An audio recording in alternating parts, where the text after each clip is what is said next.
आत्मा तुम, मेरी जो आत्मा है वो आप ही दो। गिरिजा मते ही, आपकी जो अर्धांगनी माँ जगदम्बा है, वही तो मेरी मति है, वही तो मेरी बुद्धि है।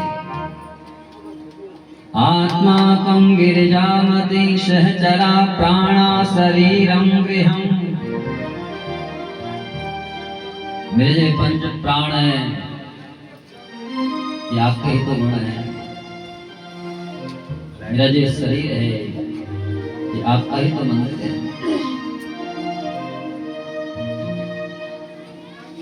प्राणा शरीरम गृहम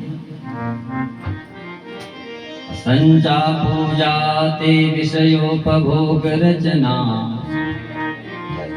मैं यहाँ जितने विषय भोगों का भोग रहा हूँ प्रभु, ये समझ लो कि वो सब आपकी पूजन की सामग्री है।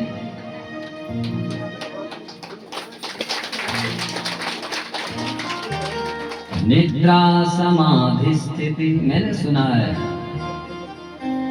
लोग खूब संत बड़े बड़े अमलात्मा विमलात्मा महात्मा खूब समाधि में रहते हैं। मुझे समाधि में जाना नहीं आता, लेकिन ये समझ लो जिस समय मैं शयन करता हूँ, सोता हूँ, उस समय मैं दीन दुनिया से बिल्कुल दूर चला जाता हूँ। जो समाधि में जाता है उस समय वो दीन दुनिया को भूल जाता है।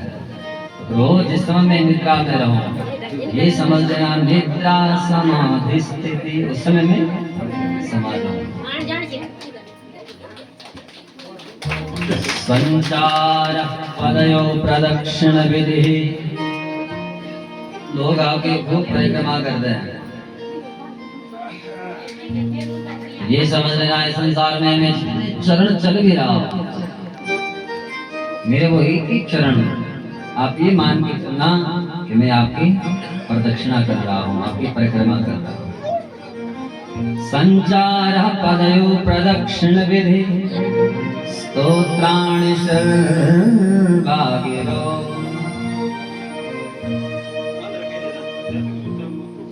मेरे मुख से शब्द निकले हैं, लोग शब्दों से आपको क्यों मनाते हैं? संसार में मेरे मुख से जितना कुछ भी निकल रहा है ये समझ लेना सब आपके स्तोत्र है, उससे मैं आपको मना रहा। यद यद कर्म करोमि तत्तद किलम शंभो तव आराधन। संसार में मेरा एक एक कर्म आपके लिए, वो परमात्मा आत्मा रूप में हृदय में बैठा है। वो आत्मा जब निकल जाती है इस शरीर का बोल नहीं है। जब तक वो प्राण यहाँ है इस शरीर से सुगंधी आती है, जिसने उसने शरीर को छोड़ दिया पल नहीं लगता शरीर से दुर्गंधी आने शुरू हो जाती। उन्हीं परमात्मा कल हम सब के सामने अवतरण होगा। वृद्धावस्था में नंद बाबा के जीवन में भगवान आ 80-85 वर्ष की अवस्था में, वृद्धावस्था की संतान को बड़ा मोह रहता है। नंद बाबा ने जब देखा मेरे यहाँ लाल हो रहा है, पसंद हो खूब उत्साह। सुबह जी कहते हैं नंद बाबा के यहाँ जो बेटा आया है वो कौन है? कोई संसार का सामान्य लाल है। नंद स्वात्मजन्ने जाता लादो महामना। आहो यदि प्राण वेद ज्ञान स्नात सुचिरलंकृत। नंद स्वात्मजन्ने जाता लादो, नंद बाबा का जो आह्लाद है वो आज साक्षात मूर्तिमंत बन करके नंद बाबा के जीवन में बेटा बन करके आया। भगवान नंद और यशोदा के जीवन में क्यों गए? जब भगवान हमारे जीवन में नहीं आ सकते, भगवान सबके जीवन में आ सकते हैं। तो शर्त ये है कि हमको नंद जैसा बनना पड़ेगा, हमको यशोदा जैसा बनना पड़ेगा। बोले नंद किसे कहते हैं? नंद कहते हैं जो सबको आनंद देने वाला। नंद है तो सौ नंदन। यशोदा उसको कहते हैं यशम ददाती, जो सबको यश दे, प्रतिष्ठा दे, इसका नाम यशोदा है। लेकिन हम तो यहाँ को बंद में जीते हैं। क्यों? एक दूसरे से रोज झगड़ा है, एक दूसरे से रोज ईर्ष्या है। हमारे जीवन में भगवान आएंगे कैसे? भगवान तो उसके जीवन में आते हैं जिसका जीवन पावन है। नंद और यशोदा की तरह किसी के प्रति को भाव नहीं है। तो भगवान हम सबके जीवन में आ सकते हैं। हमको नंद जैसा बनना पड़ेगा, हमको यशोदा जैसा बनना पड़ेगा। नंदस्त्वात्मज उत्पन्ने जाता लादु महामना, आहुव्य विप्रान वेद ज्ञान स्नात शुचिरलंकृत।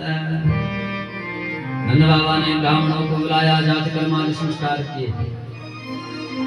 उसके बाद सबसे पहले गौशाला में गए। नंद बाबा के यहाँ 9 लाख गायें हैं और नंद बाबा ने जाकर के 2 लाख गायों को खोला। ब्राह्मणों को बुलाया और 2 लाख गायें उसी क्षण नंद बाबा ने दान कर दी।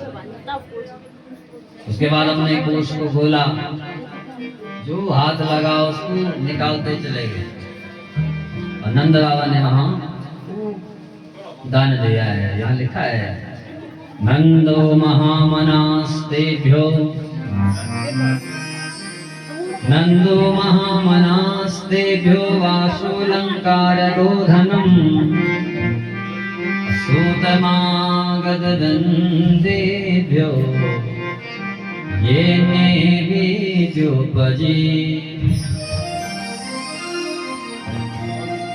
नंदो महामना, नंद बाबा के जीवन में जब लाल आया तो मन को इतना विशाल कर दिया। नंद बाबा के हाथ में जो लगा सबको निकालते चले गए, सब हाथ देते गए।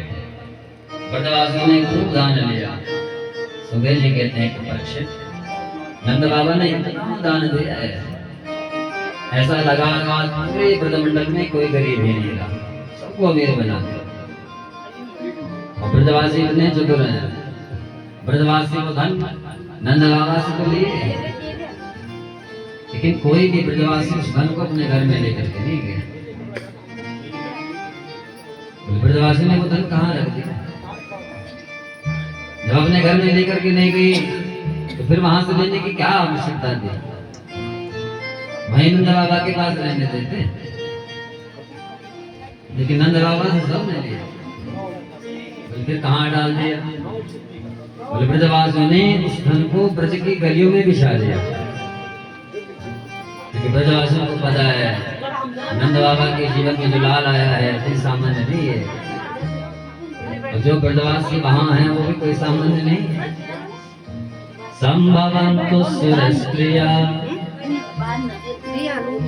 स्वर्ग के जो देवता है वो वहां गोप बनकर के आए हैं, और स्वर्ग की जो देवियां हैं वो वहां गोपियां बनकर के आती हैं।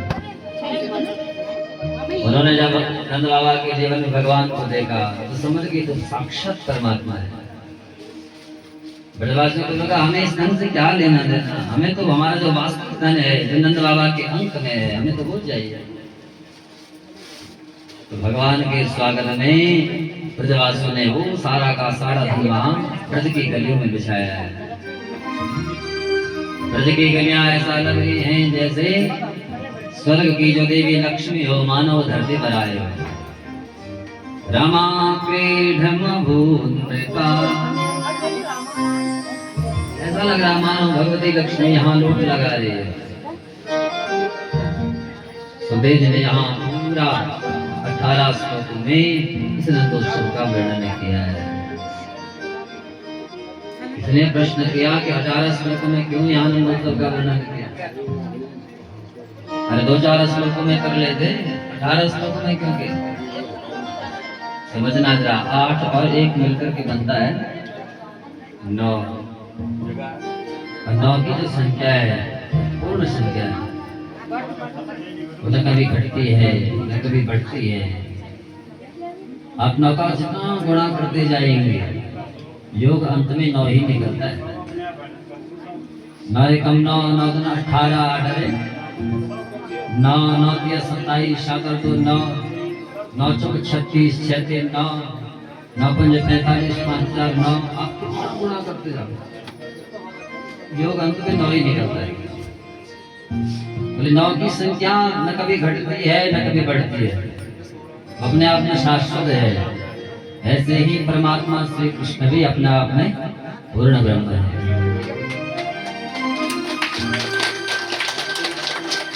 इसलिए जब आपने सभा में सुना होगा ब्रह्मादि देवता जो भगवान की गर्भस्तुति करने के लिए आए, उस समय भगवान को 9 बार ही सत्य कहकर के पुकारा। सत्यव्रतम सत्यपरम त्रिसत्यम सत्यस्य योनिं निहितं च सत्ये सत्यस्य सत्यामृत सत्यनेत्रं सत्यात्मकं त्वां शरणं प्रपन्ना। भगवान को वहां 9 बार सत्य कहकर के प्रणाम किया। ऐसे ही मां जगदम्बा के भी स्वरूप 9 ही है।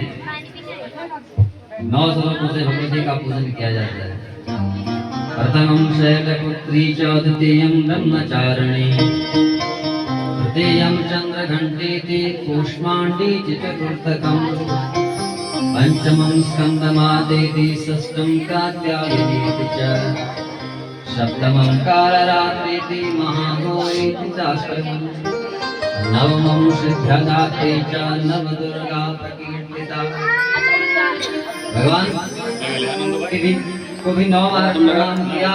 जगदम्बा के लिए 9 स्वरूपों का पूजन आप माला में इस मंत्र का जाप करते हैं। इस माला में मन के गिनोगे तो वहां 108 इसका भी योग करेंगे तो 9 की संख्या का बहुत महत्व है। सुबह जी कहते हैं कि परीक्षित नंद बाबा ने खूब दान दिया। नंद कछुत 9 दियो, नंद कछुत 9 दियो, घन श्याम कुबेरहु कीमति बोरी। देखत मोहि लुटाय दियो, ना बची बछिया छछिया ना पिछोरी। नंद बाबा ने बहुत दान दिया। सुबह जी कहते हैं कि परीक्षित महा उत्सव मना रहे थे, नंद बाबा को याद आया, अरे मैं तो यहाँ पुत्र जन्म के उत्सव में इतना निमग्न हूँ, वहां कंस को मैं कर भी नहीं दे पाया। कंस को पता लगेगा तो पुत्र जन्म के उत्सव में इतना निमग्न हो गया, मुझे टैक्स देना भूल गया, कर देना भूल गया। तो तुरंत ब्रज का भार बुद्ध को ऊपर सौंपा। अपने आप नंद बाबा मथुरा के मथुरा में आए, कंस को कर दिया। वापस जब आ रहे थे तो ध्यान आया, नंद बाबा के अंदर भाव आता है, यहाँ मेरा मित्र रहता है। बहुत दिन व्यतीत हो गए, अपने मित्र से मिल नहीं पाया।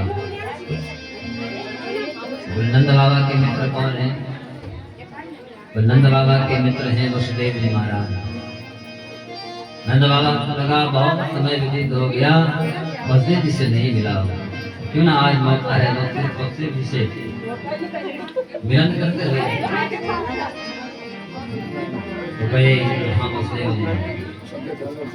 वसुदेव जी ने जब दूर से आते हुए नंद बाबा को देखा, बड़े प्रसन्न हो गए, मुक्त हो गए, दौड़ दौड़ गए।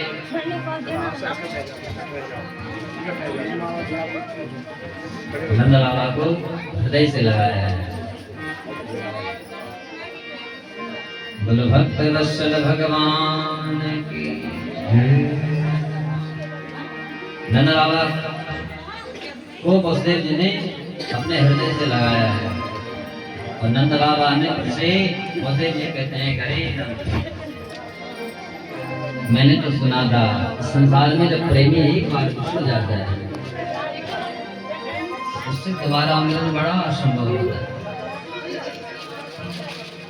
दोबारा मेरा कितना सुंदर भाग्य है, इतने वर्षों से बिछड़े भाई अब देखो ना हाथ निकल रहे हैं। उपलब्धो भवानद्य उपलब्धो भवानद्य दुर्लभं प्रियदर्शन। नंद बाबा बोलते जितने भाग्य पूछ रहा है कितने वर्षों के बाद मिले और देखो दोनों हृदय से लगे हैं, नेत्रों से अश्रु टपक रहे हैं। उनके देखने देखने समझ गए। नंद बाबा ने बलदेव जी से कहा, बलदेव मैंने सुना है तेरे यहाँ संतान हुई, इस पापी कृष्ण को मार दिया।